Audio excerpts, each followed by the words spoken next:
Shalom Bapak Ibu, kita bertemu kembali dalam program Rehat, Renungan di Hari Jumat. Sebelum kita mulai renungan kita sama-sama berdoa, kita mengucap syukur. Ya Tuhan, terima kasih buat hari ini, Kau pertemukan kami kembali ya Tuhan Yesus. Melalui online YouTube ini, kami percaya ya Tuhan Yesus, renungan yang boleh dibagikan, boleh memberkati kami semua. Dan terlebih kami yang mendengarkannya dapat boleh menjadi rema dalam kehidupan kami dan kami menjadi pelaku-pelaku firman. Dalam nama Tuhan Yesus Kristus kami berdoa dan kami mengucap syukur atas kebaikan Tuhan. Haleluya. Amin. Bapak Ibu, renungan pada hari ini saya beri judul Jalan Hidup yang Dikenal Tuhan. Saya ulang, Jalan Hidup yang Dikenal Tuhan. Terambil dari Ayub pasal yang ke-23 ayat 10 sampai 12. Saya bacakan untuk Bapak Ibu. Ayub pasal yang ke-23 ayat 10 sampai 12. Beginilah firman Tuhan, karena ia tahu jalan hidupku, seandainya ia menguji aku akan timbul seperti emas. Kakiku tetap mengikuti jejaknya, aku menuruti jalannya dan tidak menyimpang.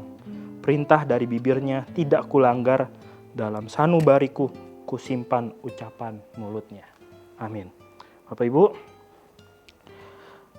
dari ayat pembacaan Alkitab kita, di situ tertulis, karena ia tahu jalan hidupku.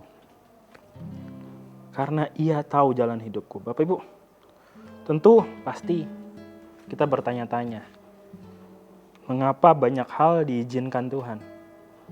Kenapa banyak hal di hidup kita nih diizinkan Tuhan terjadi?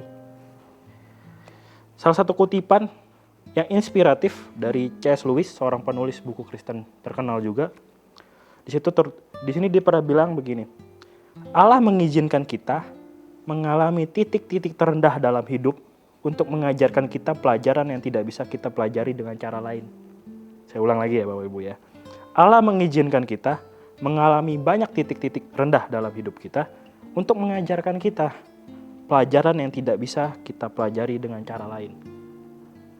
Tentu ini menjadi pertanyaan besar.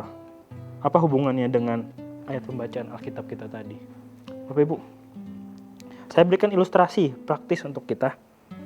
Pernahkah Bapak Ibu melihat seorang pandai besi gitu kan ya, yang sedang menempa besi supaya jadi sesuatu yang berkilau, bahkan mungkin emas untuk mendapatkan emas yang murni dari pecahan itu dibutuhkan pemurnian, waktu, proses yang lama, sehingga kotoran-kotoran dalam emas itu hilang dan emas itu kita lihat sebagai sesuatu yang berkilau, bercahaya dan mahal harganya. Bapak Ibu, ini juga yang menjadi renungan bagi kita semua, bagaimana kita diproses Tuhan. Seperti emaskah kita ditempa sedemikian rupa melalui proses yang panjang, sakit, dipukul berkali-kali, sampai akhirnya kita berkilau. Kita menjadi sesuatu barang yang mahal. Bapak Ibu, setiap ujian yang kita alami menjadikan hidup kita ini seperti sebuah perjalanan. Dan perjalanan ini diketahui oleh Tuhan, dikenal oleh Tuhan. Tuhan yang tahu awal mula hidup kita sampai akhir hidup kita. Dan beberapa hal mungkin terjadi tanpa sebab yang jelas.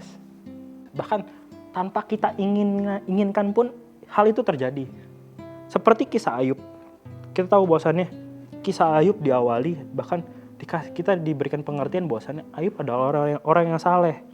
Orang yang takut akan Tuhan dan taat terhadap perintahnya. Tetapi Tuhan dalam cerita ini mengizinkan dia untuk mengalami banyak hal-hal ekstrim. Anaknya mati, istrinya meninggalkannya, hartanya habis. Bahkan dia diperbolehkan oleh Tuhan, diizinkan oleh Tuhan untuk dapat mengalami sakit penyakit yang parah. Penderitaan tanpa sebab yang jelas. Kenapa harus ada orang yang saleh, yang taat beragama, tapi mengalami banyak penderitaan? Bapak Ibu, terkadang kita bertanya-tanya, mengapa kita harus diizinkan banyak mengalami hal itu? Mengapa kita harus diuji oleh Tuhan? Sederhananya gitu. Mengapa kita harus mengalami pengujian dari Tuhan?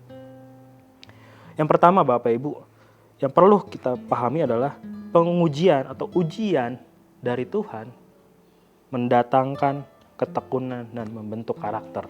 Sekali, mendatangkan ketekunan dan membentuk karakter kita.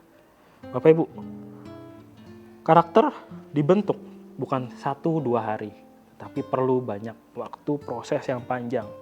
Mungkin berpuluh-puluh tahun supaya mendapatkan karakter yang baik.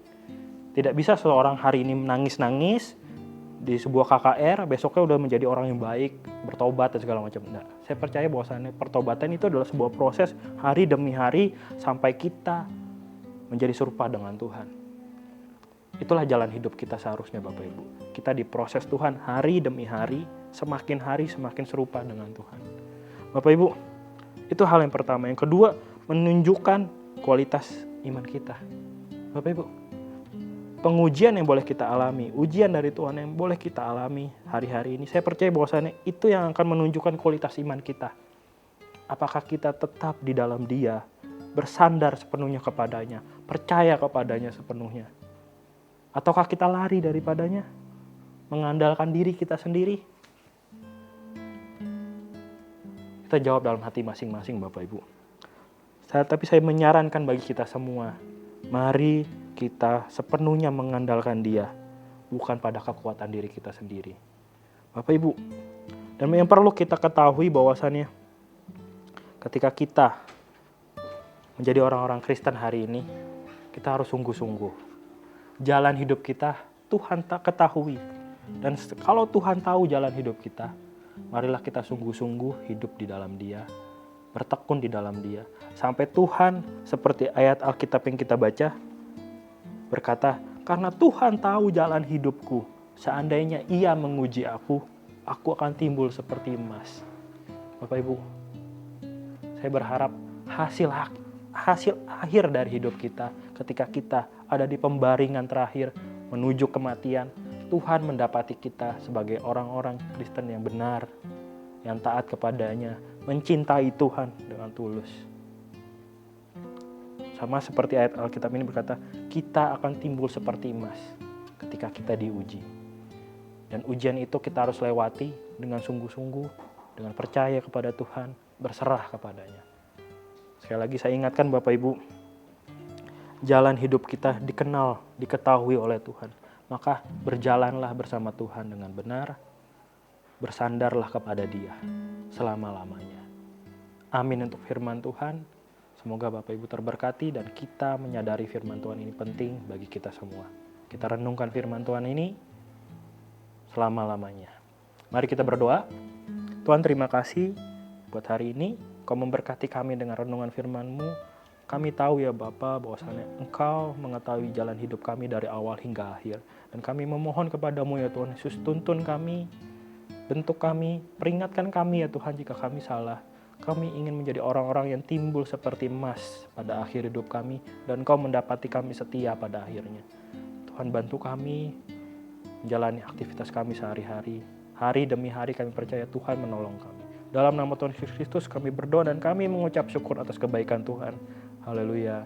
Amin.